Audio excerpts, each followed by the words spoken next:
নতুন বছরকে স্বাগত জানিয়ে ঢাক ঢোল বাদ্য বাজিয়ে আনন্দ র্যালি করেছে রাজশাহী ব্যবসায়ী ঐক্য পরিষদ। রবিবার সকাল 11টায় মহানগরীর সাহেববাজার জিরো পয়েন্ট থেকে বর্ণাঢ্য এ আনন্দ র্যালি শুরু হয়। পরে সোনাদিঘির মোড়, বাটার মোড়, গণকপাড়া হয়ে জিরো পয়েন্টে এসে তারা সমাবেশ করেন। সমাবেশ থেকে বক্তারা অতীতের সকল গ্লানি ভুলে আগামীতে রাষ্ট্র ও সমাজের সুখ, শান্তি ও সমৃদ্ধি কামনা করেন।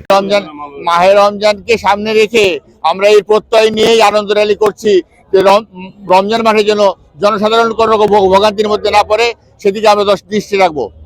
আমরা মনে করি যে ব্যবসায়ী আমরা একত্রিত আছি এবং ঐক্য পরিষদের পতাকা তলে সকল ব্যবসায়ী এক জায়গায় হয়ে আছে এবং রাজশাহী যেন আমরা বাংলাদেশের মধ্যে রাজশাহী মাইল ফলক হিসাবে রাজশাহী চিহ্নিত হয়, এটা আমরা আশা ব্যক্ত করছি। সাথে সাথে ব্যবসায়ীদের যে কোনো সমস্যার পাশে আমরা সকল সময় একত্রিত হব। রাজশাহী ব্যবসায়ী ঐক্য পরিষদ আয়োজিত এই আনন্দ র্যালিতে নগরীর ব্যবসায়ী নেতৃবৃন্দরা উপস্থিত ছিলেন।